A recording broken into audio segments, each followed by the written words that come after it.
Entonces les comparto pantalla. Dame un segundo.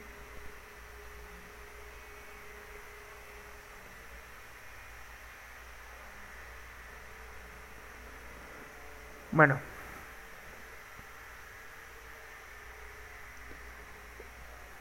en lo último que nos quedamos es que nosotros teníamos un, un texto, en este caso un PDF. Ese PDF lo que hicimos es hacerlo pasar por un preprocesamiento. Ese preprocesamiento nos permitió quitarle símbolos que no sean alfanuméricos, también palabras que no nos aportan a la información, y además reducimos nuestro vocabulario a llevarlo, en este caso, a lemas, ¿no? Es decir, a ciertas palabras que de alguna manera tratan de englobar otras más, eh, eh, llevándolo de alguna manera a su origen o su núcleo morfológico, ¿no? Entonces, aquí, bueno, déjame ver. Sí, le voy a poner restar. Eh, Aquí básicamente pues es lo que ya tengo súper resumido. Los Júpiter anteriores simplemente lo que han hecho es hacer todo esto pero de manera desglosada, ¿no? Al final tengo simplemente una función que lo que hace es limpiar el string, ¿no?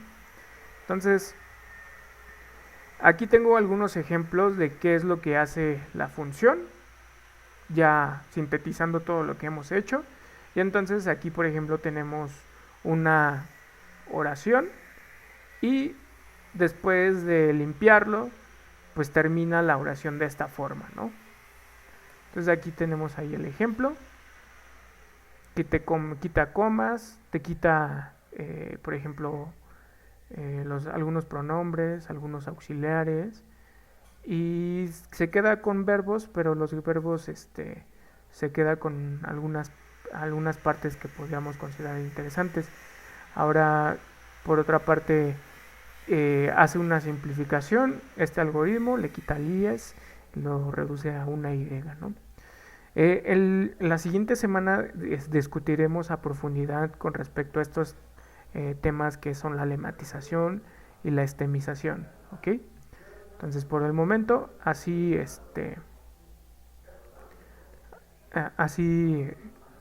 eh, pues lo dejamos, que es un tema profundo, realmente es un tema profundo, pero lo que yo quiero que ustedes tengan en mente hasta este punto es más o menos qué es lo que se tiene que hacer en la práctica para poder obtener un espacio que tenga una métrica, ¿no?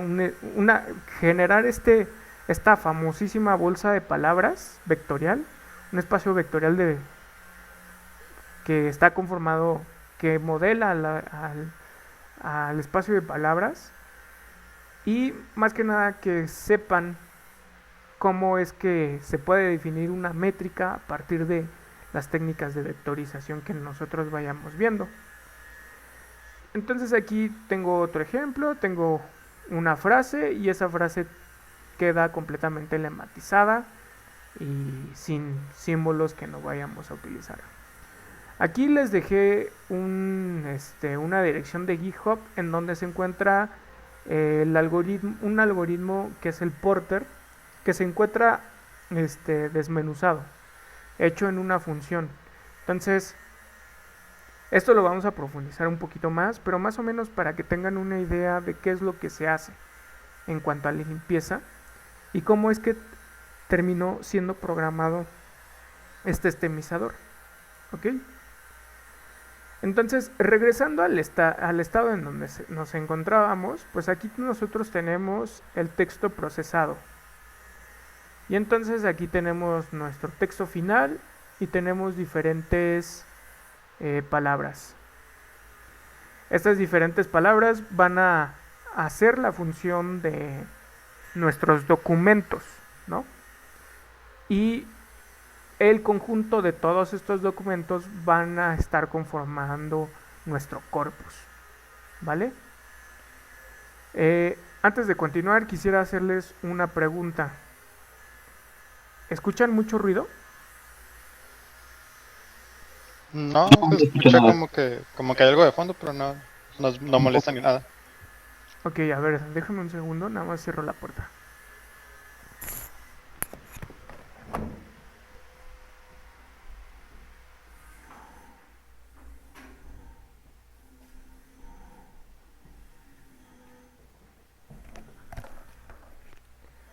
Listo. Sí, ya nada más quería verificar que no tuviera ningún problema para tomar la clase. Bueno, aquí tenemos este data frame y otra vez les comento.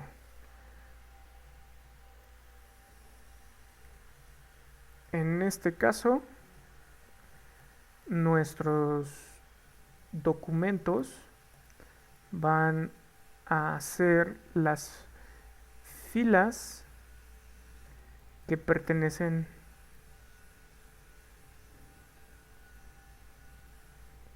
a la columna final text.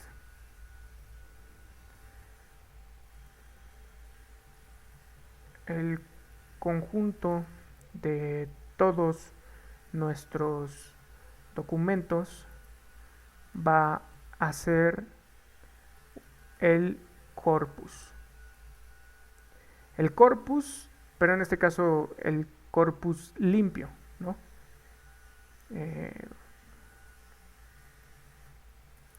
y cuando me refiero a limpio es que ya está sin caracteres extras. Eh, a ver.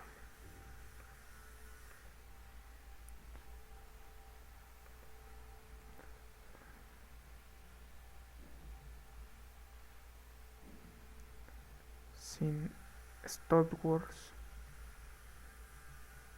lematizado, etcétera. ¿Ok?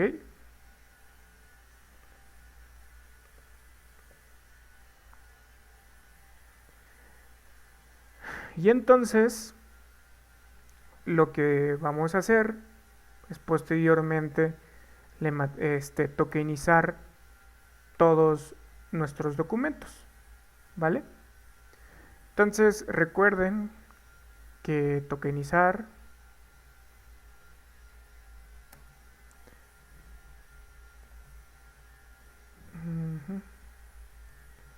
es el proceso de llevar nuestro documento al núcleo, o más bien al elemento mínimo con el que construiremos nuestro espacio.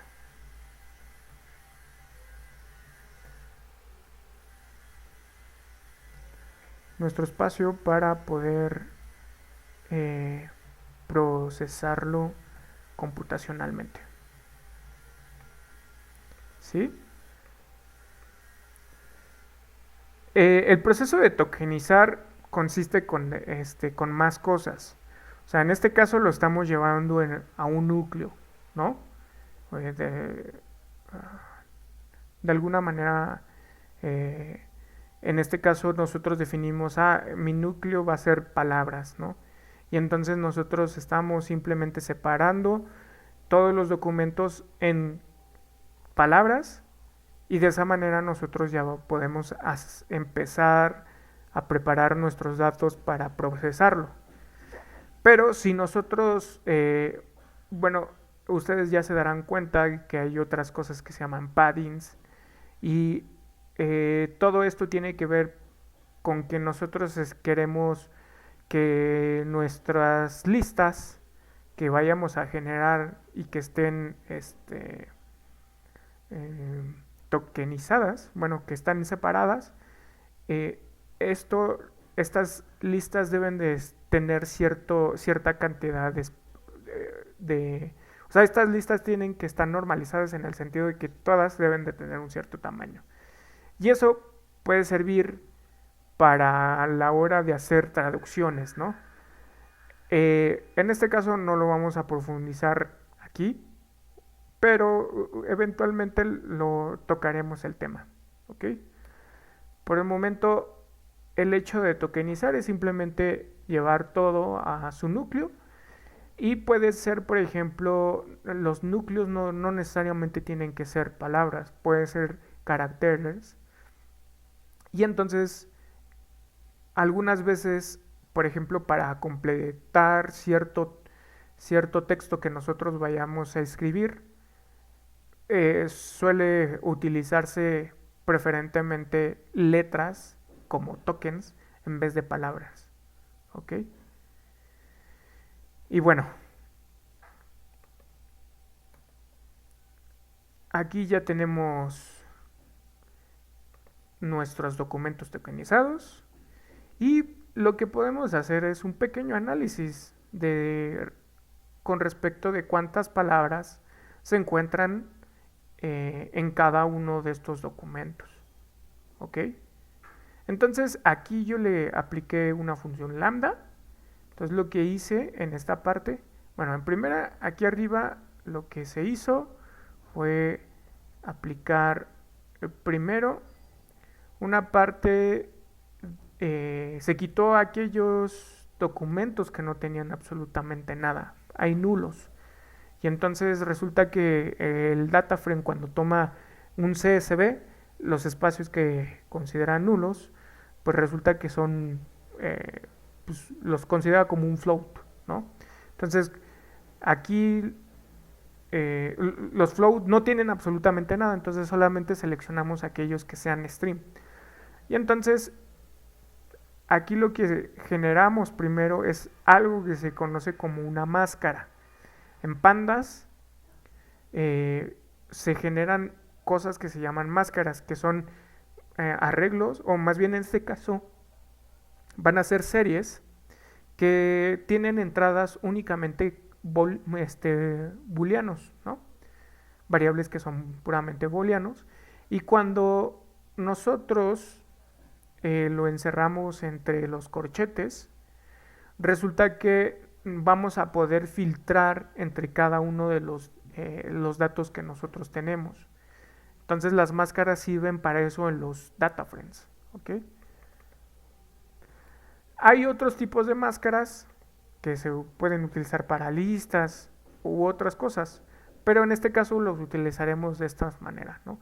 Generamos una máscara y reitero, las máscaras son, como la podemos utilizar, son series cuyas entradas son únicamente variables, bueno, sí, variables que son booleanos. Y entonces lo abrazamos entre corchetes esa máscara y resulta que tenemos un data frame filtrado. Entonces ya que tenemos ese data frame filtrado, lo que hacemos es splitear, ¿no? Podemos utilizar otra forma de separar nuestro texto en palabras, y para eso ya hay métodos, ¿no? Como el Word Tokenize, ¿no? De NLTK. Entonces ya cuando hacemos esto, obtenemos nuestros documentos ya separados por palabras, y lo que hacemos posteriormente es medir el tamaño de las longitudes, ¿no? Y entonces, ya que tenemos esto,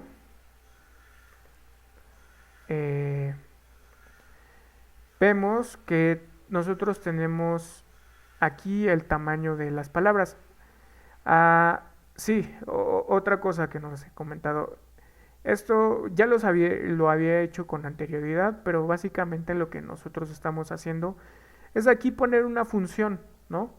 Aquí ponemos una función y aquí lo que estamos expresando es que en esta serie, que justamente que es una columna del data frame, en esta serie nosotros lo que vamos a hacer es aplicarle una función. y en este caso estoy tomando cada elemento y le estoy diciendo cómo es que se tiene cómo es que tiene que actuar esta función. ¿Ok? Bueno, ya que tenemos esto, pues resulta que los data frames tienen muchos métodos y uno de los métodos muy interesantes que podemos encontrar es generar un histograma, ¿no?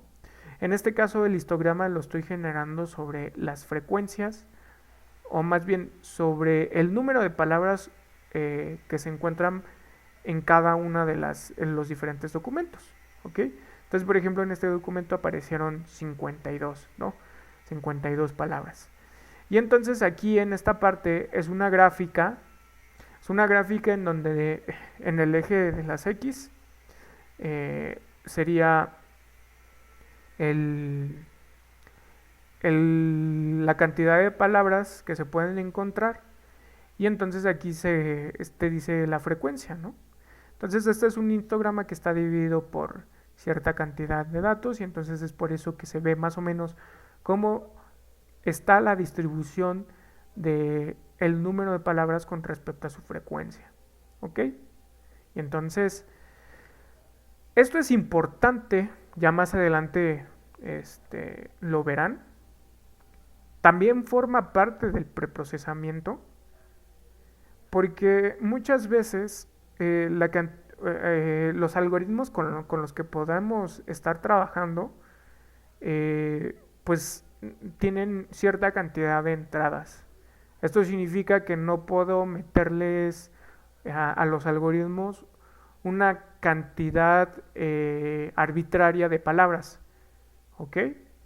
Y entonces como no puedo meterle una cantidad arbitraria de palabras, lo que se hace es normalizar el número de palabras, o más bien normalizar los documentos, de tal forma que solamente se quede dentro de un intervalo, ¿no?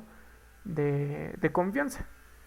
Entonces, la técnica o la manera en cómo se hace eso es que nosotros bueno, uno puede distribuir los documentos, el número de palabras de los documentos de manera general, ¿no? Pero usualmente se utiliza una distribución normal, ¿ok? Digamos que nosotros agarramos el valor promedio de nuestros datos y entonces tomamos normalmente medio sigma, es decir, una desviación estándar de nuestros datos. Ajá. Una desviación estándar de nuestros datos y a partir de ahí nosotros seleccionamos aquellos documentos que estén dentro de nuestra distribución normal, ¿no? Entonces, aquí vamos a ver un ejemplo de cómo es que se hace esto, de esta limpieza. Es muy importante, más que nada porque así nosotros limitamos con el número de neuronas con las que vamos a poder estar entrenando, pero eso ya lo veremos a profundidad más adelante. Por el momento sí es importante que ustedes tengan en cuenta de que esto es parte del preprocesamiento. Y entonces, por ejemplo, aquí nosotros aplicamos el método de Scribe y ya me hace el cálculo del promedio y la desviación estándar. Entonces, un sigma tiene tamaño de aproximadamente 12.5, mientras que el promedio está alrededor de 14.27, ¿no? Entonces, como les decía, nosotros podemos tomar medio sigma. Eso va a también depender de las situaciones en las que nosotros estemos trabajando, pero un medio sigma creo que es un buen parámetro. Y aquí pues nosotros estamos viendo que pues la media puede estar entre 14 15, ¿no? Y entonces lo que hacemos es construir nuestra distribución normal. Cabe decir de que la manera en cómo lo voy a hacer en este momento es casi hecho a mano, pero ya hay algoritmos que te hacen esto. Hay bibliotecas en Python que ya te hacen, pero yo lo que quiero exhibirles aquí es cómo es que ustedes podrían hacerlo si no, si quieren desmenuzar un poco las diferentes cajas negras que ya existen en Python, ¿no? Entonces aquí tenemos la función, que es normal, y entonces aquí le entra el valor que nosotros queremos obtener, muestra, que una vez que esté determinado el valor medio, la desviación estándar y en este caso el top, o sea, el tamaño máximo que puede alcanzar la frecuencia, en este caso la media. Entonces, en función de eso, nosotros podemos decir, por ejemplo, para 15 datos, para documentos que tengan 15 palabras, queremos que tenga esta frecuencia dentro de nuestros documentos, ¿no? Y entonces, en función de eso, nosotros podemos ahora sí hacer una extrapolación de cuál debería de ser la frecuencia o sí de los demás datos en función de esto. Y entonces aquí simplemente tiene una distribución gaussiana que no está que está fijada a este top. Y entonces aquí nosotros le ponemos la media y más o menos el tamaño de nuestra desviación, haciendo como una estimación, ¿no? Y entonces aquí lo que estoy haciendo es tomar el data frame y aplicar un método que se llama GroupBy. Y esto lo que hace es generar un objeto que no es propiamente un data frame. Es un arreglo en donde cada elemento que se encuentra dentro de ese arreglo es tanto una clase como un data frame. Y entonces en este caso las clases se van a generar de esta forma. O sea, por ejemplo, si nosotros supusiéramos group by página, nos dividiría nuestro data frame gigante en pequeños data frames, y esos pequeños data frames corresponderían con respecto a esta etiqueta, ¿no? O esta clase. Entonces, esta clase es la clase 1 y va a agarrar todos los documentos que que tengan esta clase, ¿no? Pero en nuestro caso no queremos hacer eso, sino más bien lo queremos hacer por el tamaño, el número de palabras que tiene nuestro documento. Y entonces pues aquí va a tomar ciertos data frames que tengan solamente una palabra. Eh, bueno, más bien sería como una especie de data frame, o más bien tomaría aquellos documentos que solamente tienen una palabra.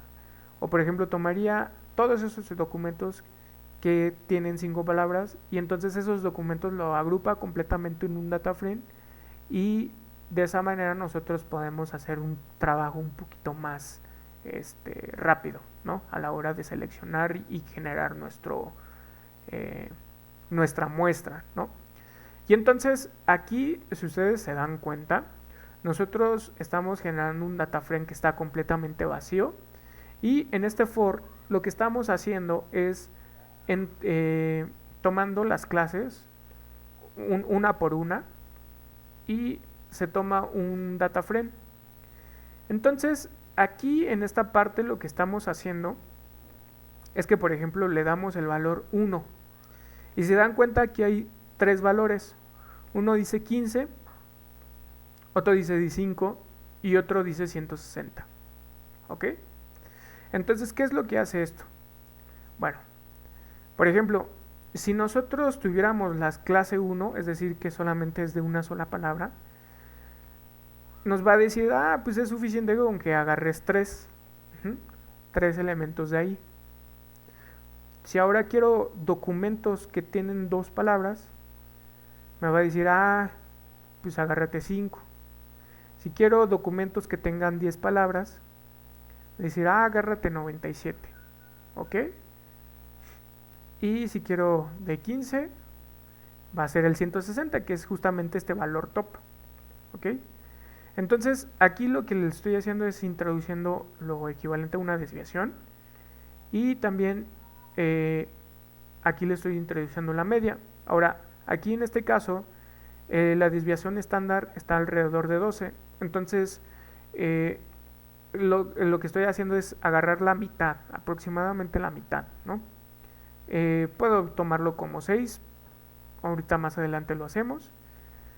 Y una vez que se calcula este valor, que es el simple size, se obtiene también el tamaño del data frame, porque yo puedo tener un tamaño de de documentos que yo quiero, pero puede que no tenga en esa clase esa cantidad de documentos. Entonces pues aquí le pongo un if para evitarme ese problema, y de esta manera pues ya puedo generar este, mi muestra que esté completamente normalizada. ¿Ok? Entonces aquí todavía no he aplicado el GroupBy.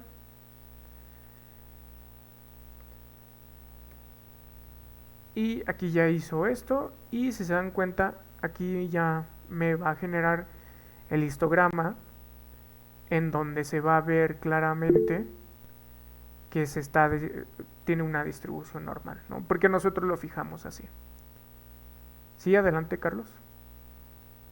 Sí, no, es una pregunta. ¿Las selección de 15, 5 y 160 fueron arbitrarios o en qué se basaron o en qué te basaste para Ajá, elegir esos números? esos números me basé, el 15 me basé justamente el tamaño promedio, ¿no? En este caso, en este caso particular dije, mira, saqué, bueno, esta es la distribución, la forma en cómo se están realizando la distribución eh, original una vez que ya extraigo toda esa información, ¿no? O sea, yo aquí tengo el número de palabras, y a partir de aquí puedo generar mi gráfica de número de palabras con respecto a la frecuencia. Entonces yo aquí utilizando este método calculo la desviación estándar y también calculo el promedio. Entonces la desviación estándar, yo un criterio que se suele utilizar es medio sigma, es decir, te agarras la mitad, que es aproximadamente 6 palabras, ¿no? 6 más o menos 6 palabras. Y el otro puede ser, este sí se queda completamente fijo y queda en 14. Ahora, en la práctica, ya cuando estás generando un modelo, este no es el criterio.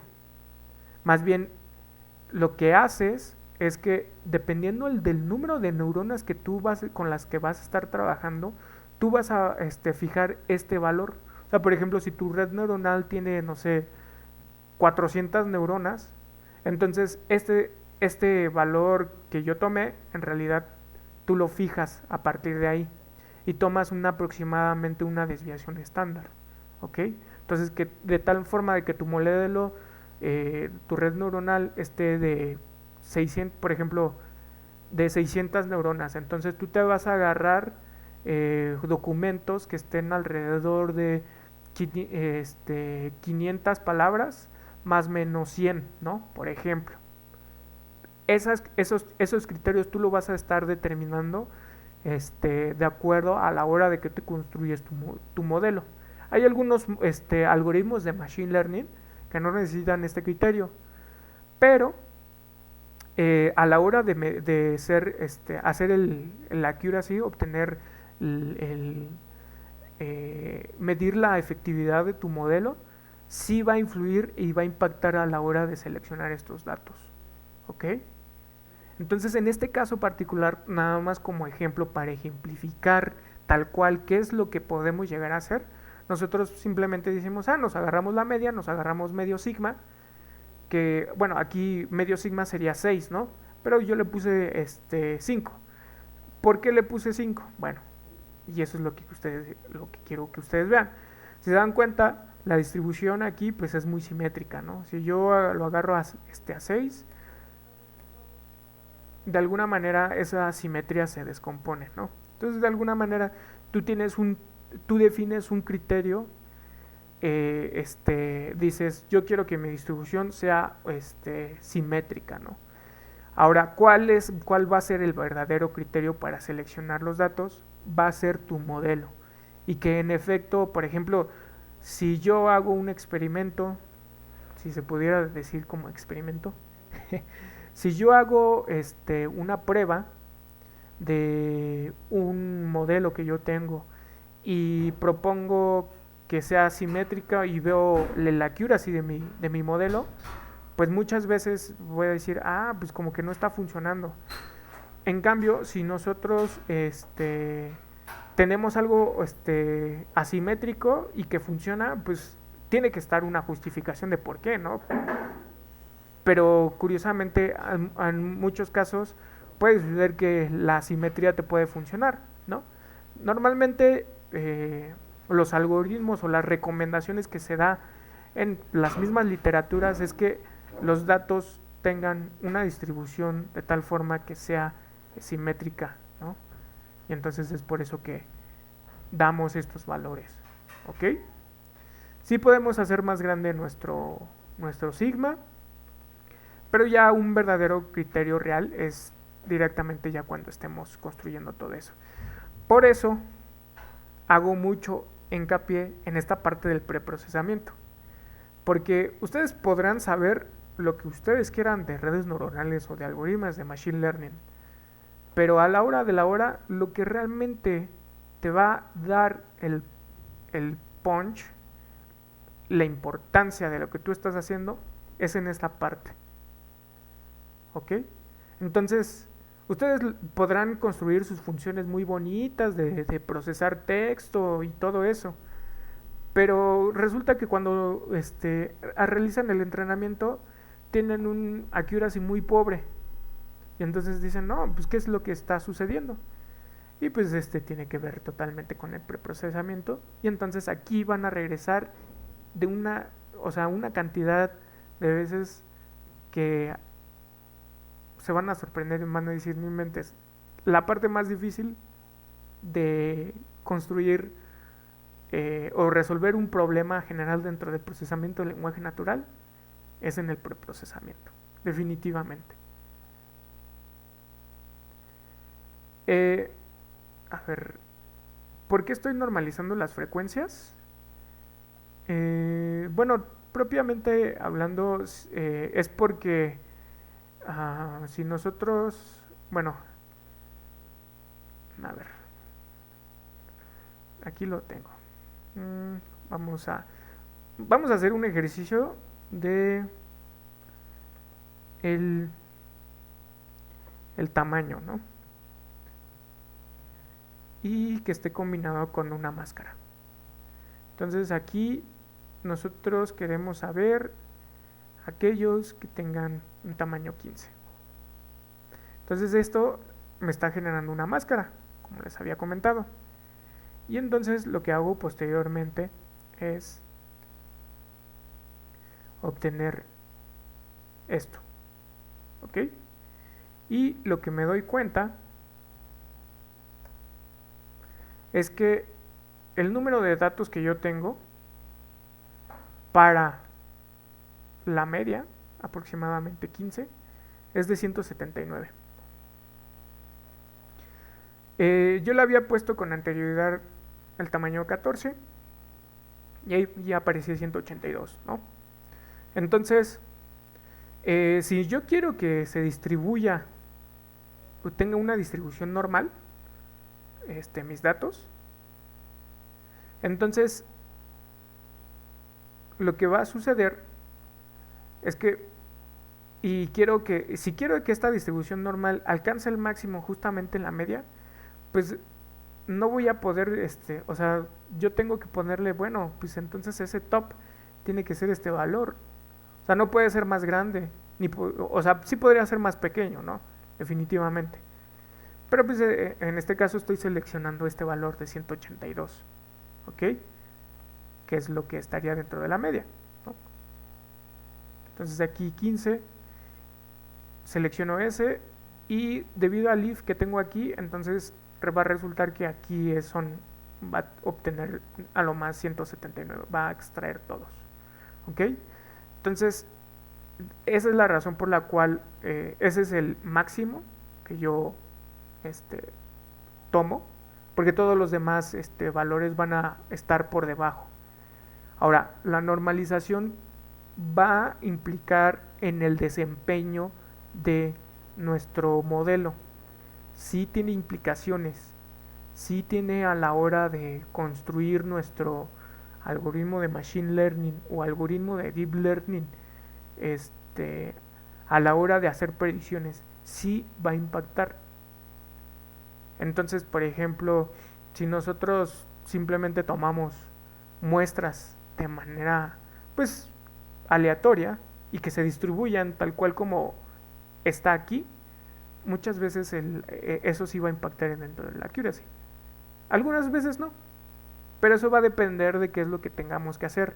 Sin embargo, aquí lo importante es que ustedes tengan presente que se puede hacer eso, ¿ok? Y claro, ustedes pueden seguir intentando probando con otros tipos de distribuciones, ¿no? Que sean asimétricas, ¿no? Que sean una distribución lorentziana, por ejemplo. Pero eso va a depender de que si es algo que ustedes vayan a necesitar, ¿ok? Ajá, exacto. Es para trabajar con datos más homogéneos.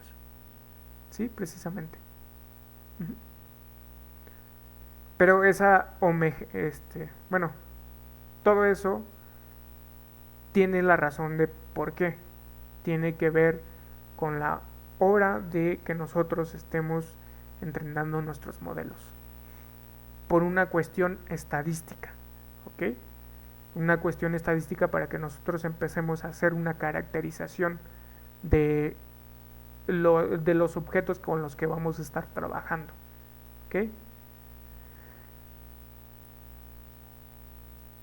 Bueno, ¿tienen más dudas?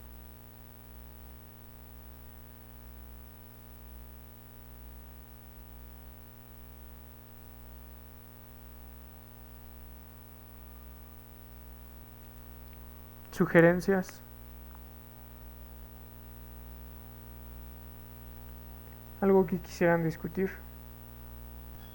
A mí me gustaría preguntar, yo a veces no puedo entrar a algunas clases y pues no siempre, o sea, no siempre me da el tiempo de repente aventarme todas las clases que no he visto.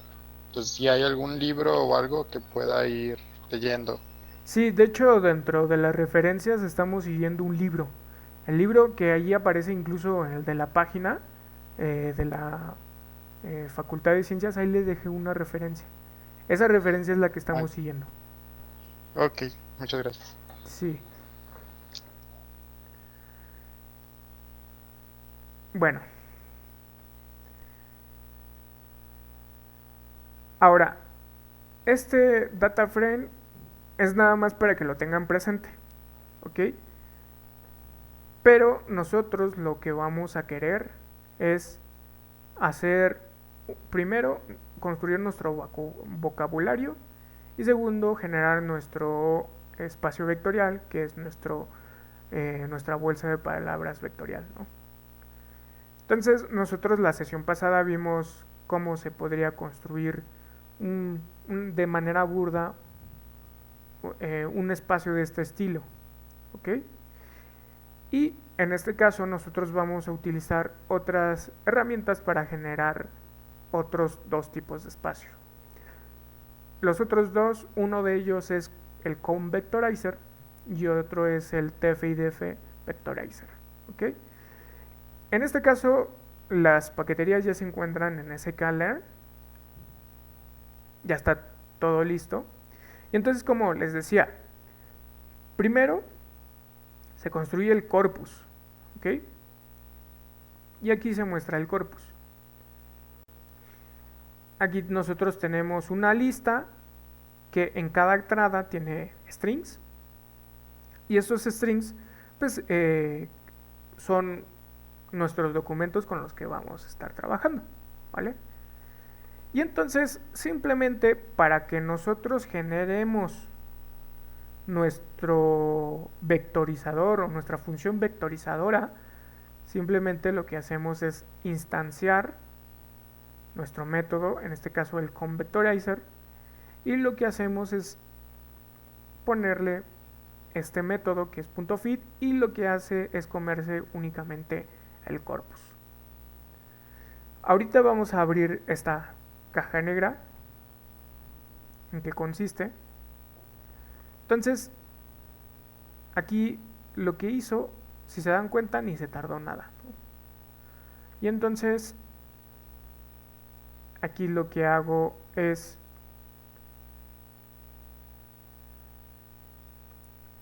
aplicar este método, ¿ok?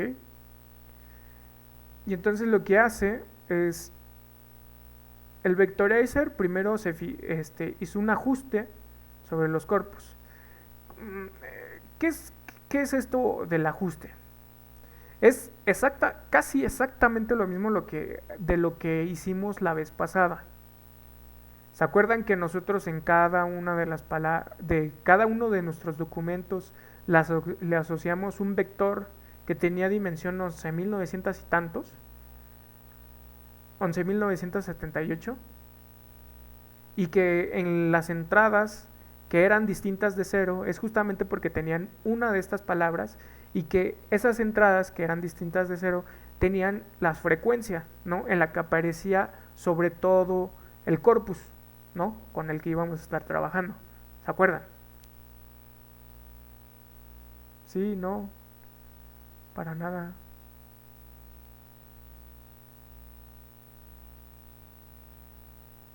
¿No se acuerdan? Bueno, la sesión pasada lo que hicimos fue agarramos uno de estos,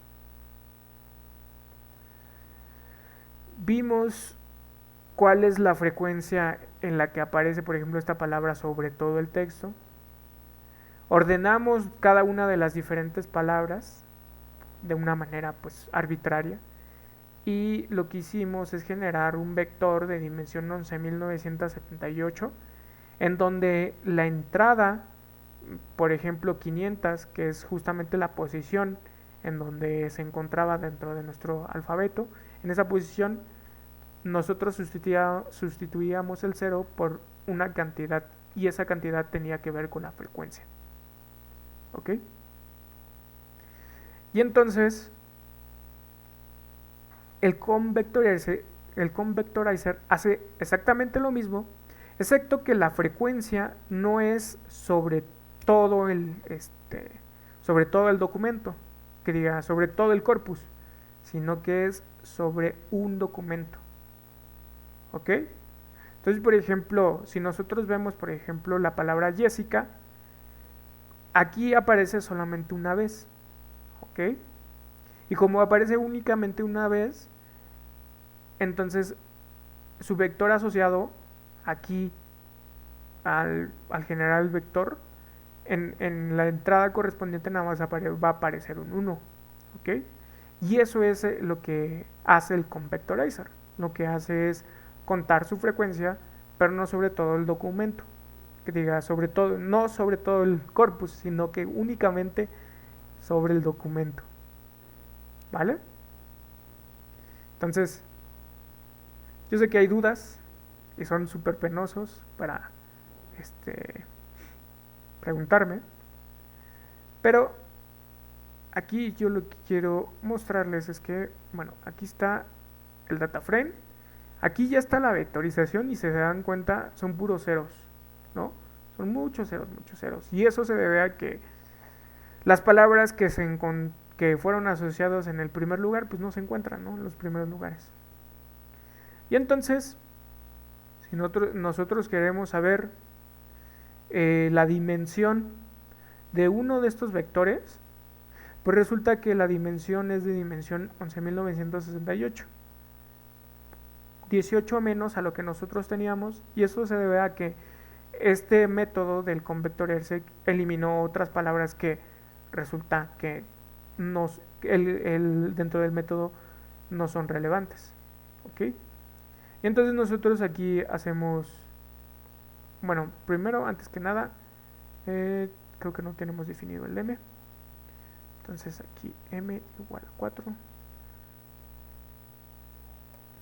Ok. Y ahí está. Este es el arreglo. Bueno, el numpy array. Y aquí está la dimensión. 11.960. ¿Ok? Y entonces, si nosotros queremos saber, esta es la palabra, que diga, este es el documento que corresponde a la posición 4. Y si se dan cuenta, aquí aparece esta lista de tuplas. Esta lista de tuplas lo que está diciendo es que en la posición 168 de este arreglo, en la posición 168 de este arreglo, su entrada es igual a 1. Entonces aquí le ponemos 168. Y ahí está. ¿Vale? Y entonces resulta que la palabra warm es la correspondiente al número 168. Entonces aquí tenemos night. Entonces para esta palabra también hay un 1 y así sucesivamente. ¿Ok? Entonces podemos ir checando cada una de nuestras frases que nosotros tenemos. Y a ver, déjenme ver si encuentro uno de esos ejemplos exhibidores. A ver, 60, 600. Aquí está. Si se dan cuenta, aquí aparece un 2. ¿Ya lo vieron?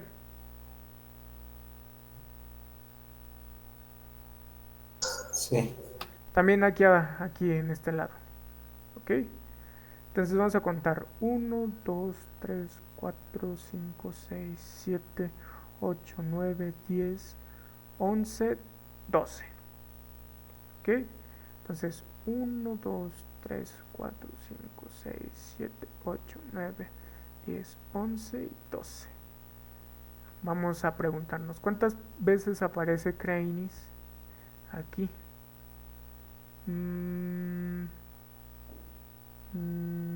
Bueno, school aparece 2 veces. ¿Cuál es la segunda palabra que aparece tantas veces?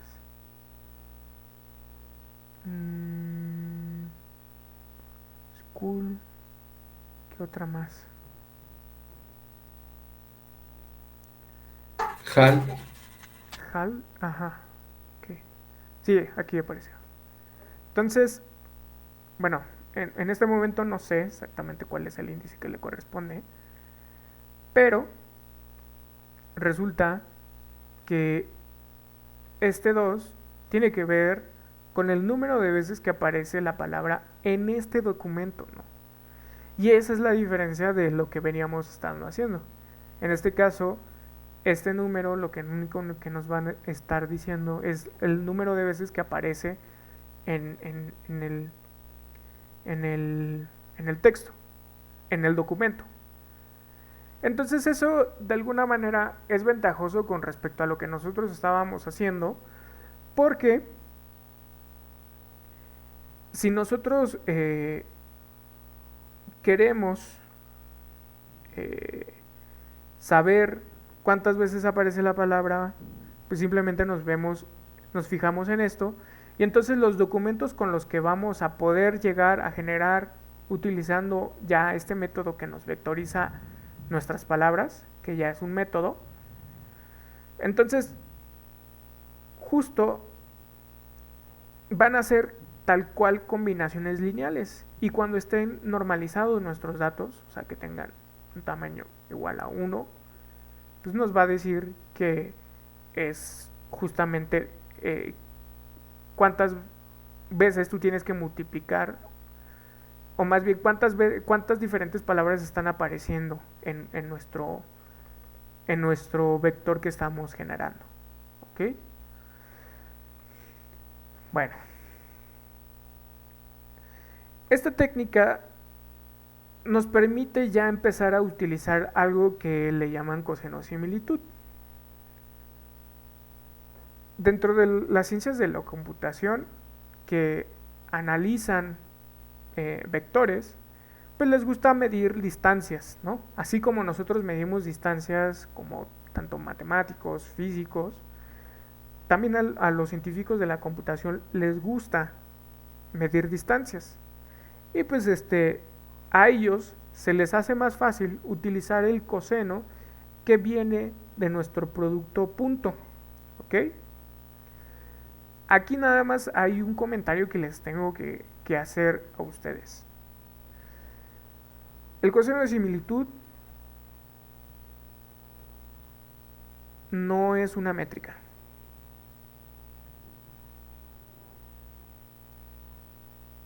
Desde un punto de vista matemático.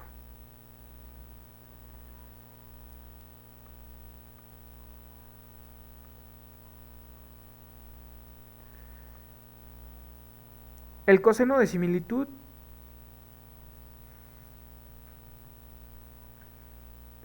no es una medida de probabilidad.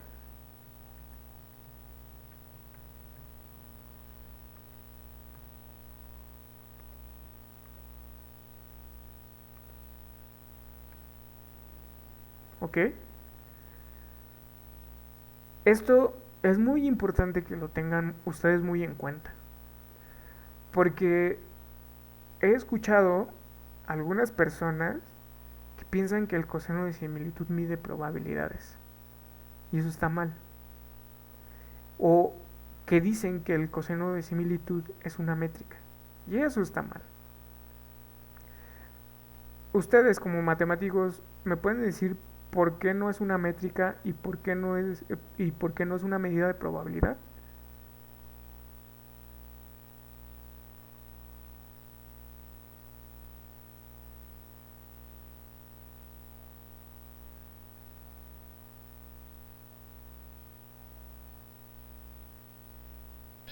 No sé bien cuál, pero pues imagino que debe haber una propiedad de cada una que no cumple nomás. Ok, bueno. Ustedes sí se acuerdan del producto punto, ¿no? Producto punto de dos vectores es... a ver. A ver, es... déjame ver. Ah, no. X. Sí. Ahí está. Entonces vec c dot vec. Yeah. Entonces el producto punto de dos vectores es igual al coseno, ajá, el coseno del ángulo, en este caso es teta, multiplicado por, bueno, aquí nada más le voy a poner pilots, vec x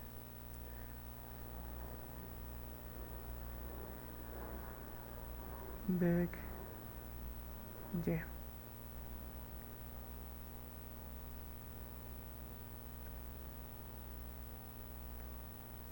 ¿Ok? Entonces, aquí les voy a dar un zoom.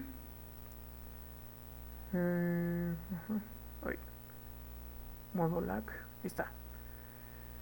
Entonces, a lo que se refieren con coseno de similitud es a esta cantidad. Entonces, ¿qué pasa si estos dos vectores son iguales?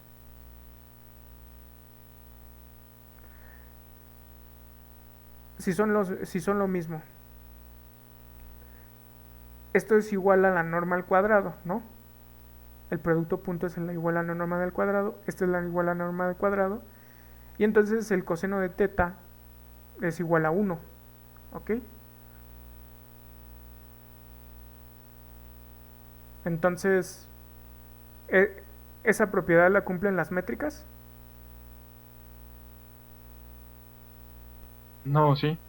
No, es la primera propiedad que no se cumple, ¿no? Dice que dos vectores, bueno, dos elementos de tu espacio métrico eh, son iguales si solo si la distancia entre ellos es igual a cero. Y aquí lo que estás diciendo es que tu coseno es igual a 1.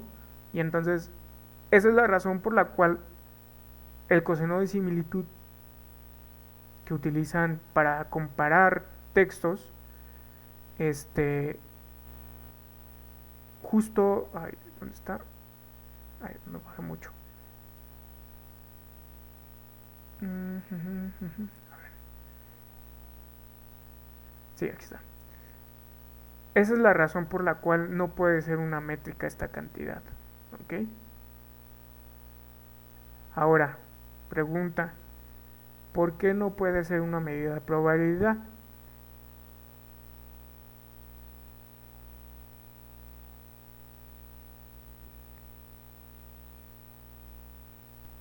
Porque puede ser que dé menos en Ajá, algunos.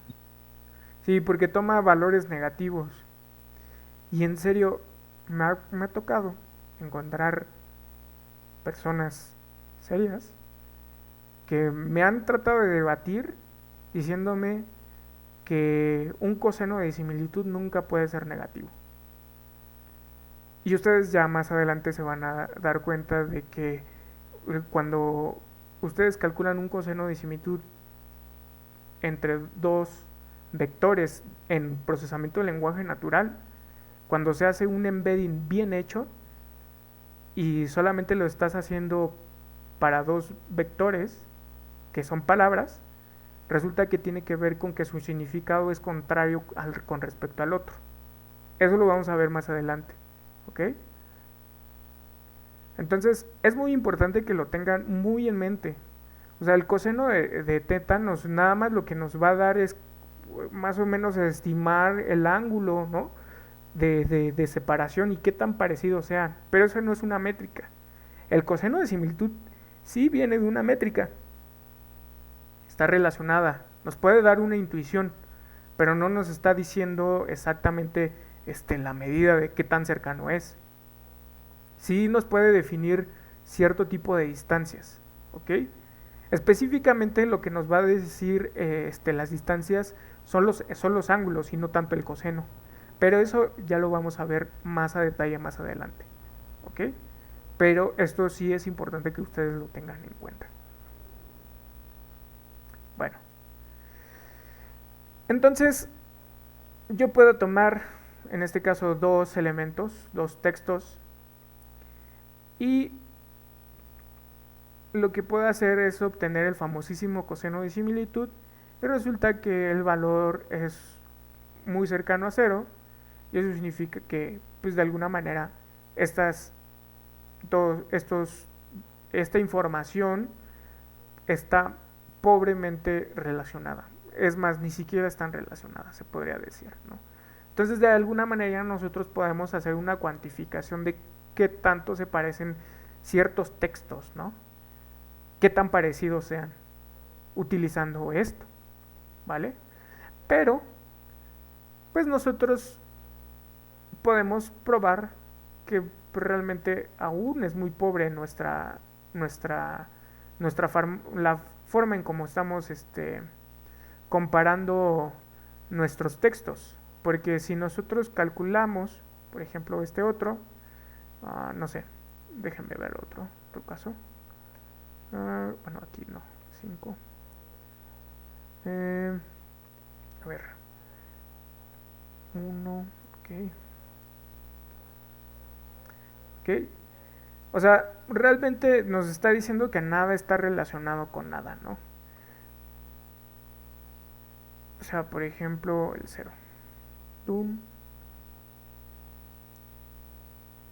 O sea, nos está diciendo, o sea, por ejemplo, Dun, ¿no?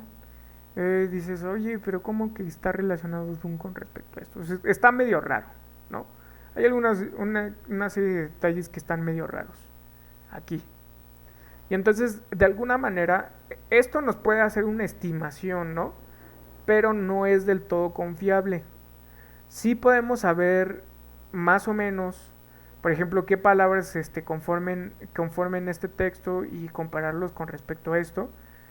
Entonces, al momento de vectorizar de esta forma con el convectorizer, lo que nos está dando lugar es una forma de rápida, eficiente de decir, ah, mira, por ejemplo, estas palabras no están dentro de este texto.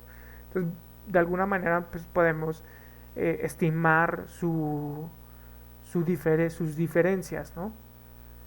Por otra parte, si nosotros queremos ver cercanía de significados, no lo podemos hacer del todo porque para que sean completamente cercanos tienen que tener la mayor parte de las palabras en común, ¿no?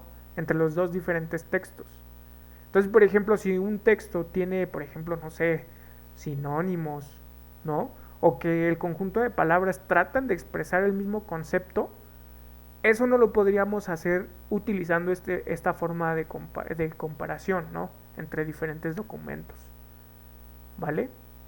Pero sí nos puede ayudar muchas veces para hacer un proceso de clusterización, es decir, agrupar aquellos textos que tengan palabras muy parecidas en el sentido de que tengan el mismo grupo de palabras, ¿no? Entonces, si yo agarro diferentes documentos que están hablando de un mismo tema, es muy probable que tengan palabras muy similares.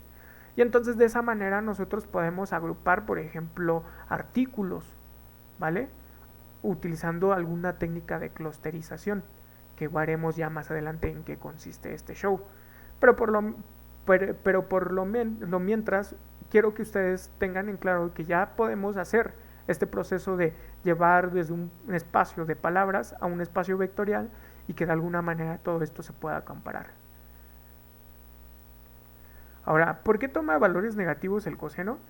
Los valores negativos que toma el coseno tiene que ver con el ángulo, ¿no? Si nosotros hacemos este, la interpretación geométrica de lo que es el coseno en el producto punto, pues es que nos está midiendo el ángulo entre los dos vectores, ¿no?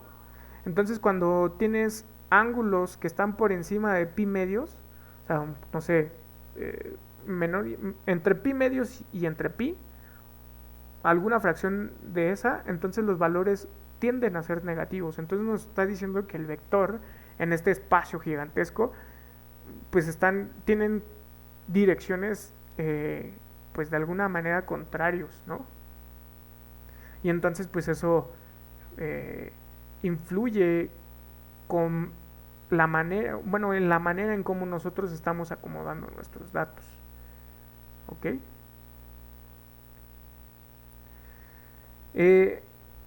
A ver, en cuanto a la periodicidad que no es métrica, mira, tiene que ver más que nada con que la comparativa, o sea, por ejemplo, si tú tienes dos vectores que son perpendiculares, creo que ahí también lo mencionaron, pues si son perpendiculares definitivamente no van a ser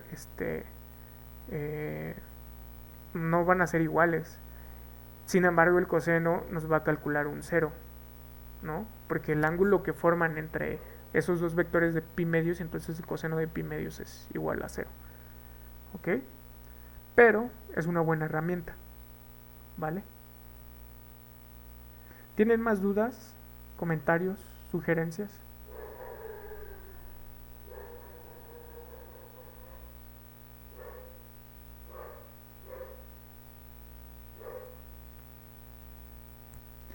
O sea, en esta etapa ya estamos completamente metidos en procesamiento del lenguaje natural, pero esto ya estamos viendo en el preprocesamiento, ¿ok?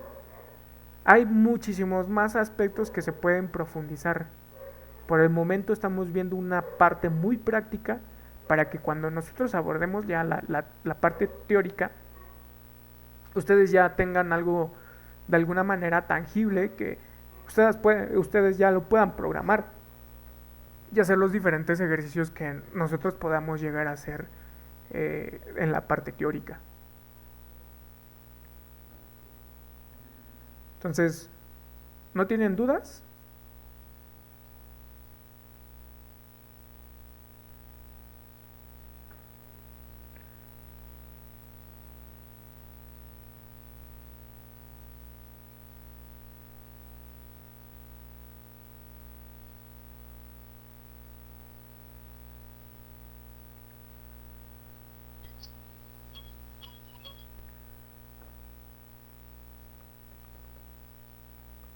Ok. Bueno. Entonces, la siguiente técnica que nosotros vamos a utilizar para vectorizar se llama la técnica de TF-IDF.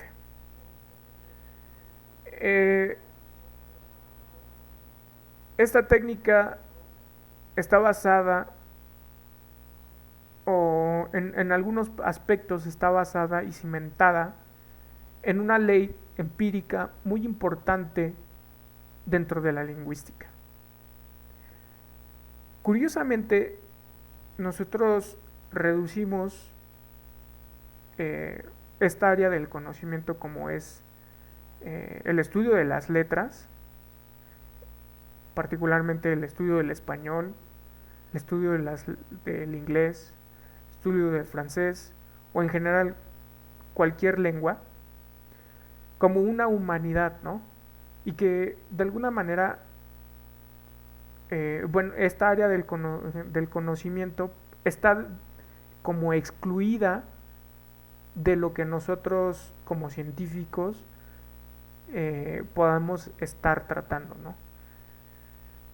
Entonces, de repente se presentan ciertas relaciones entre lo que es un área de conocimiento que de alguna manera se puede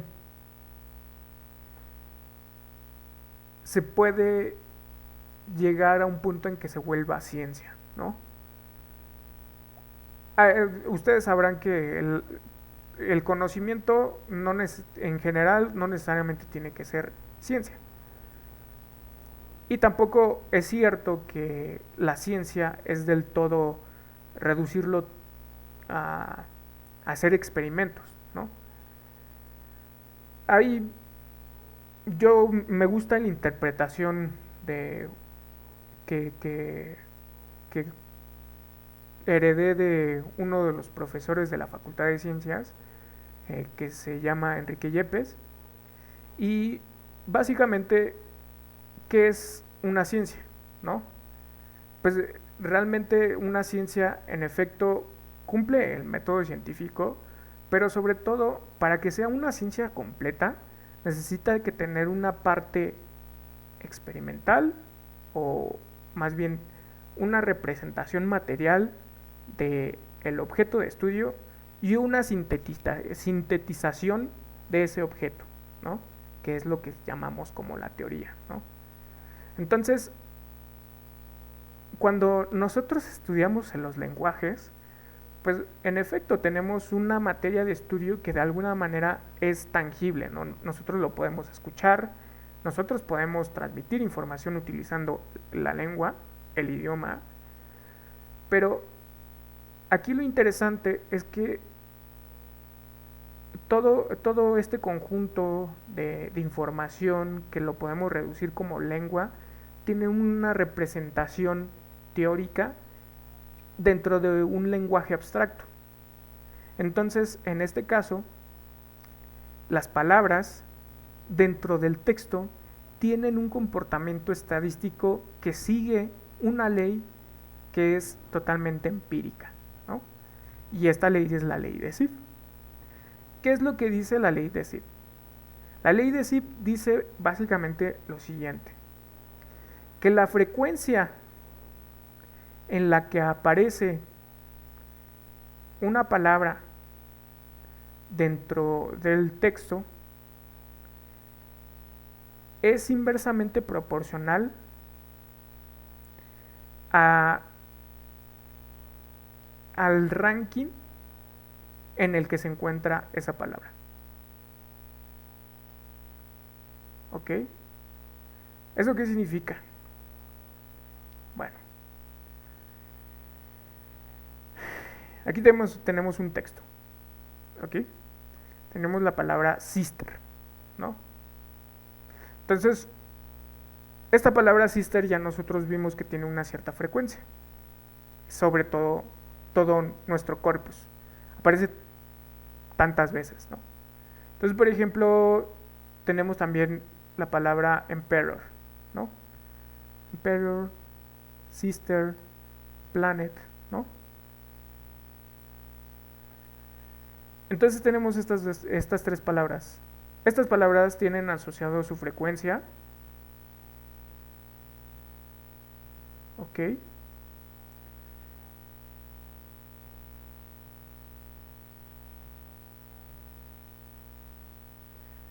Esas son sus frecuencias. Y esa frecuencia resulta que es inversamente proporcional a su ranking. Es decir, por ejemplo, cuando nosotros ya obtenemos todas las frecuencias, nos damos cuenta de que, bueno, resulta que Emperor es la número 1, ¿no? Tiene la posición número 1. Sister tiene la posición número 2. Y Planet tiene la posición número 3. Bueno, si nosotros sacamos el inverso de esa posición,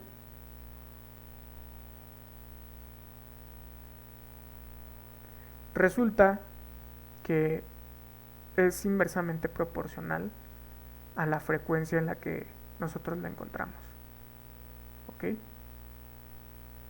Y entonces, aquí, ¿qué significa que sea inversamente proporcional? Que existe un factor por la cual se le tenga que multiplicar a todos, que va a ser igual, pero no solamente va a ser inversamente proporcional así como así, sino que es a una potencia que nosotros vamos a definir, que va a depender de cada una de las diferentes lenguas. Y esa potencia pues es fija, ¿ok? Y nosotros vamos a tener una relación de esta manera. Este M va a depender de la lengua y esta va a depender del texto, ¿no? Por ejemplo. Y eso es lo que dice la ley de Zipf. Y entonces, pues, este es el primer indicio de que, pues, para poder entender las lenguas, nosotros tenemos que utilizar herramientas estadísticas y tratar de construir a partir de la estadística diferentes funciones para que se generen las diferentes soluciones que nosotros queremos obtener y resolver. ¿Ok? ¿Les quedó más o menos la idea de en lo que consiste la ley de Zipf? Vamos a ver ejemplos. Vamos a profundizar con respecto a eso. ¿Ok? Pero esto es importante para que lo tengan en cuenta. Ok. Vale.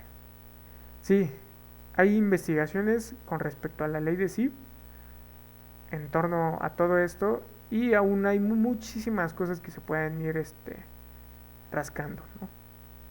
Dentro del procesamiento del lenguaje natural. Entonces, ¿les parece si aquí lo paramos?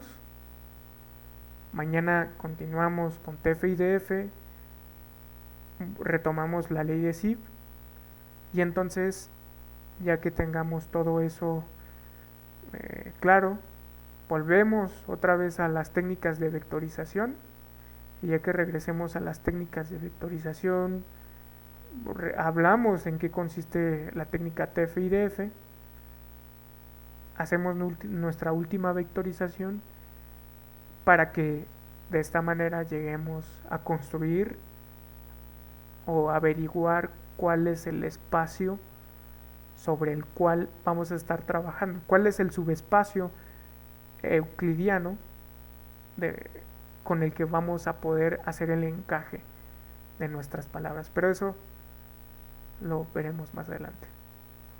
¿Ok? Entonces, Vale, gracias, profe. Oye, ¿podría subir los notebooks de ayer? sí, Por favor. sí, sin problema. Gracias. Bueno, entonces, Yo tenía nada más la duda de si podemos comentar lo del 11 por aquí o mejor por correo. te quedaste en la parte de la demostración, ¿no?